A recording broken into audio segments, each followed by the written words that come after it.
What is going on, my friends, and welcome back to another video on the channel. Well, in yesterday's video, we covered Terra Luna Classic as I said that a breakout was going to happen within 24 hours. Well, 24 hours later, we have seen a breakout and many of you are up 20 to 30%. And so for that reason, I wanted to update you on my thoughts and let you guys know exactly what I'm thinking now. So with that said, let's not waste any more time at all and let's get straight into today's video. So again, in yesterday's video, we said that there were going to be three main obstacles that Terra Luna Classic had to clear before we could really start to see growth. I said that there was obstacle number 1, which was this trend line, obstacle number 2, which was resistance point at 27.5, and obstacle number 3 at about 31. I said that I would be accumulating every time we broke one of these obstacles, and if we do look at the price now, you can see that has held up quite well. If I do simply just go ahead and draw in that trend line again, we can see here that if you did purchase once we cleared obstacle number 1, you're currently sitting up about 26%. If you did purchase after clearing obstacle number 2, you're up about 18%. And if you did purchase once we cleared obstacle number 3, you're up a little bit lower, about 4%. Okay, so no matter which obstacle you purchased after, you are looking at some profits. And so remember, guys, I don't ever think it's a bad idea to be taking profits off the table as we make some successful gains. But many of you are starting to ask the question now that this breakout has happened, is it too late to be buying, right? Is it too late to purchase? Or, is this breakout going to continue towards the top side? So let's kind of talk about that and let's break it down. Well, remember, I told you guys that the final purchase I would be doing right now would be at around 31. If we cleared about 31, I think that's the point I would purchase. And then from that point forward, I wouldn't be doing too much more buying because, again, we are overextended to the upside, in my opinion. Now, mind you, I know we've had a lot of great news, right? We've had the staking news, the burn news, all of these fantastic things, but it doesn't change the fact that there will be people who want to take profits off the table. And when people start taking profits at all-time highs, it usually does trigger these larger corrections to the downside. So be aware that although there is all of this fantastic news going on, it doesn't exclude us from seeing some type of stronger correction. I mean, guys, remember this push right here, this was a 30% loss. Okay. So for that reason, you look at something like the daily RSI. Let's go ahead and get this thing pulled up just very, very quickly. It also kind of shows that momentum is somewhat slowing down a bit. Let's kind of turn that RSI up a little. There we go. And we'll go ahead and make it a bit of a clearer color. There we go. So what you can see here is that as we have gone up now to set in the higher high, boom, high, and of course the higher high, we're still setting the lower high here on the RSI. That's a sign to show that momentum is slowing a little bit. And although we are feeling good, behind the scenes momentum is dying off just a little. Nothing crazy, but just a little.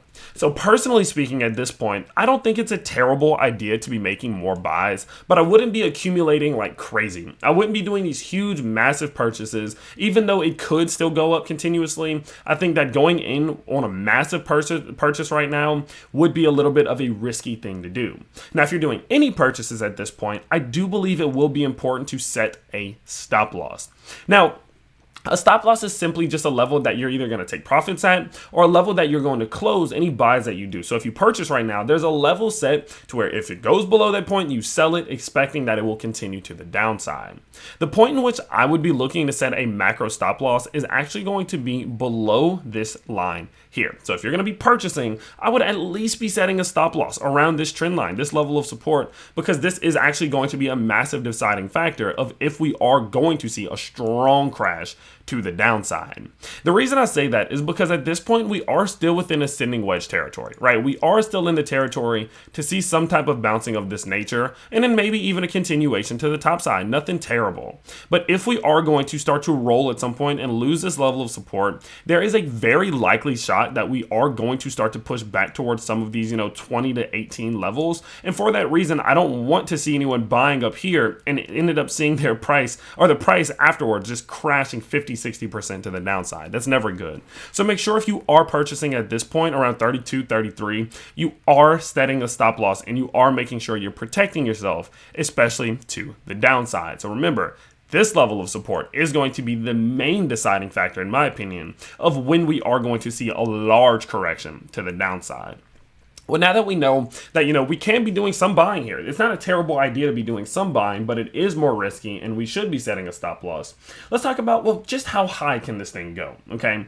Now, before we do get into this, let me remind you guys that I am doing all of this charting and trading over on BitGet, and any of you who do sign up with the first link down in the description below will not only get up to $4,000 in sign-up bonuses, but we are also running a competition that the best traders that use my link can receive $1,500 a month based off of their performance. And so for that reason, it is very worth going check out the link. Again, I do believe BitGet is the easiest platform to use, especially for longs and shorts. But not only just that, they have some of the best fees and one of the most convenient platforms to use on earth. And so for that reason, again, check out the first link in the description below. It will save you not only a lot of money, but it can make you a lot of money, especially if you can perform in those top group traders. So with that said though, let's jump back into this thing and talk a little bit about how high this thing can go.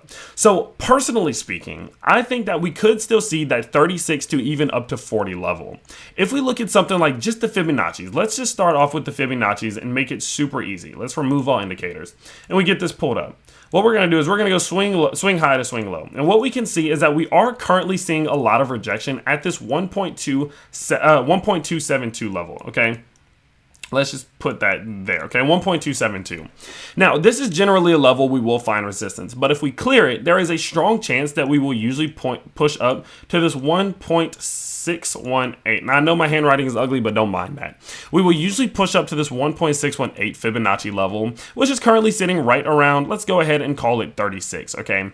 So I still think that there is growth from here, capable of happening of over 10 to 15%, especially if we're capable of clearing 33 and holding 33. So although again I do believe a correction could be on the way, I still think we could see another 10 to 15% before we really start to run into resistance. So again, I don't think it is a terrible idea to be doing some type of buying at these current levels, but again, I would not be doing it with no risk, no risk security by setting some type of stop loss. Okay, so going forward, the biggest thing that I want to remind you guys is that although there is going to be the waves, right? We're going to see these waves of good news. We're going to see the staking and the burning and these platforms accepting the burn, etc. It is never a bad idea to sit back and take some profits off the table. If you purchased on our first purchase yesterday and you're up 30%, it's not a bad idea to take some profits off the table. Profit is profit, and no one has ever gone broke by taking profits, and you never know when some type of larger 50-60% correction could be on the way, especially while we are sitting at an all-time high. Okay, I'm bullish on Luna Classic. All of this news that's come out recently has done nothing but make me even more bullish, but I am realistic in the sense that taking profits is always a good idea, and for that reason I personally would be doing so in small increments as we do continue to see this thing climb. Okay, but with that said, that's going to be the update in today's video. I just wanted to let you guys know what I would be doing at this given point and how I am expecting the price to move going forward. Once we do get a little bit of structure, once we start to see the price doing maybe something like this, or bouncing, or consolidating, or going into a descending wedge, I will give you guys another update to let you guys know when the breakout could be happening and how I'd be going about that. But while we are in price discovery, the only thing that I can say is take a little bit of profits off the table and be setting stop losses if you are buying. So with that said, that's going to be about it for today's video. Of course, do remember you can get up to $4,000 in deposit bonuses and maybe $1,500 a month if you're one of the best traders using my link down below. So go check out BitGet, get to trading on some Luna Classic, and let me know what you think about it. But with that said, I will update you guys very soon. So make sure you do turn on notifications when you do subscribe to the channel, and I will see you all next time. Peace.